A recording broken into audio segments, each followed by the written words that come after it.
Saya itu alhamdulillah hafal silsilah ulama-ulama Banten. Dari mulai tokoh yang paling atasnya sampai turunan muridnya, sampai nyambung kemudian yang bikin-bikin ormas sampai di Indonesia. Kita ambil satu aja. Kenal Syekh Nawawi Al-Bantani? Kenal di mana tuh? Lahir baru kemarin kenal Syekh Nawawi. Alhamdulillah. Syekh Nawawi Al-Bantani dari Tanara. Saya ambil satu muridnya saja. Punya murid namanya Abuya Kiai Syekh Asnawi Caringin.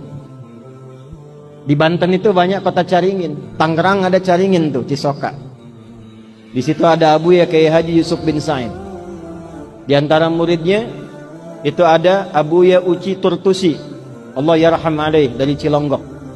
Ya, itu di antara gurunya itu Abuya Yusuf bin Said selain ayahnya, Abuya Ramli, Dimyati Ramli.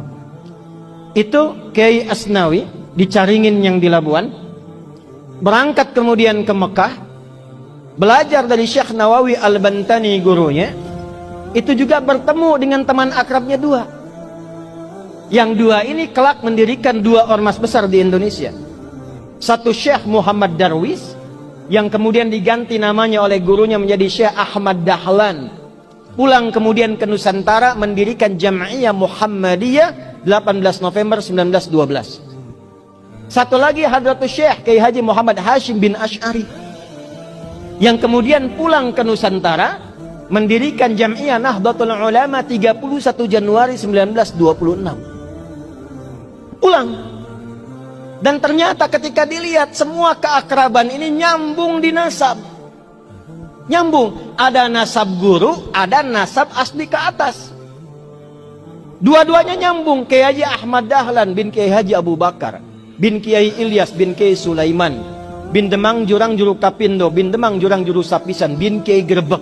Grebek 1, Grebek 2. Nah di Grebek 2 itu salah satunya kakek buyutnya Pak Erlangga, Pak. Naik ke atas, nyambung ke siapa? Ahmad Jumadil Kubra. Syekh Ahmad Jumadil Kubra itu sekarang masjidnya dan dorikhnya, peninggalannya itu ada di wilayah Semarang, mau arah ke arah Demak. Jadi kalau ada belok ke kiri itu sebelah kiri sebelum perempatan itu ada masjid warna hijau, kubahnya emas. Itu dorikhnya Syekh Ahmad Jumadil Kubra. Sebelum Universitas Sultan Agung itu ada tuh. Beliau keturunan siapa? Syekh Azmat Skat. Ahmad kan keturunan siapa? Ali Zainal Abidin. Ali Zainal Abidin keturunan siapa? Al-Husain. Al-Husain siapa? Adiknya Al-Hasan. Al-Hasan siapa? Putranya Sayyidina Ali bin Abi Thalib karamahullahu wajhah. Siapa beliau? Suaminya Fatimah Az-Zahra bintu Rasulillah Muhammad sallallahu alaihi wasallam bin Abdullah bin Abdul Muttalib bin Hashim bin Abdul Manaf bin Qusay bin Murrah bin Kilab bin Ka'ab bin Ghalib bin Fihir bin Malik bin Nadar bin Kinana bin Khuzaimah bin Mudrikah bin Ilyas bin Nizar bin Mudar bin Ma'ad bin Adnan bin Addi bin Adri bin Muqawwam bin Nahur bin Tarikh bin Ya'rub bin Yasjub bin Nabit bin Ismail alaihi salam bin Ibrahim alaihi salam bin Azar atau bin Nahur bin Abir bin Kinan bin Arfakhshad bin Sam bin Nuh alaihi salam bin Matushalah bin Kinan bin Anwas bin Tis bin Adam alaihi salam. Sallu ala Nabi. Ulangi Pak Ketua DPRD. Kiai Hashim juga begitu. Cuma ketemunya nanti di Joko Tingkir. Pangeran Benawa, keturunan 23 dari Nabi sallallahu alaihi wasallam. Kiai Haji Muhammad Hashim bin Asy'ari bin Abdul Wahid bin Abdul Halim. Abdul Halim dikenal dengan Pangeran Benawa, nama bekennya dikenal dengan Joko Tingkir bin Abdul Aziz bin Abdurrahman. Siapa itu beliau? Walid Raden Ainul Yakin. Siapa beliau? Anak dari Sunan Giri. Nyambungnya lagi ke atas seperti nasabnya Kiai Haji Ahmad Dahlan. Dua-duanya bersaudara. Dua-duanya bikin ormas. Dua-duanya punya teman akrab, Syekh Asnawi dari Caringin, Banten, menularkan murid-murid. Di antaranya ada yang di Tangerang juga. Di Ciputat ada Ustadz Mehmet. Jakarta Kiai Haji Ahmad Khatib. Ya itu menantunya. Istrinya itu Ratu Iyot namanya. Ya, turun itu di antara sekian banyak. Pakunya di mana? Banten. Dari situ kemudian nyambung sampai turun kemudian nasab-nasab itu tersambung sampai tuan gurunya dari nasab tariqahnya Syekh Abdul Qadir Al-Jailani. Dari nasab kepemimpinannya sampai ke Prabu Siliwangi. Punya 3 orang anak. Abdullah Iman dikenal dengan Walang Sungsang, Syarifah Mudaim, Kemudian satu lagi siapa? Raja Sengara. Syarifah Mudaim berangkat dengan kakaknya Abdullah Iman ke Mekah. Lalu bertemulah di situ dengan Syarif Abdullah. Syarifah Mudaim menikah dengan Syarif Abdullah, melahirkan Syarif Hidayatullah.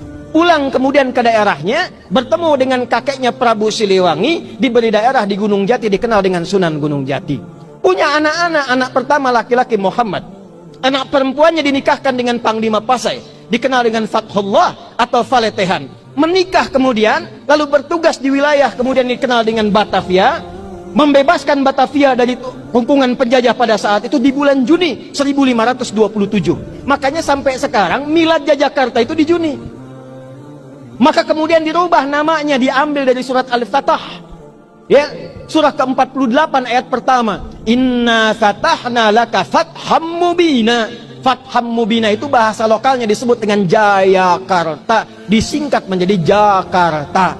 Dari keseluruhannya turunlah kemudian Maulana Hasanuddin. Maulana Hasanuddin kemana? Di Banten.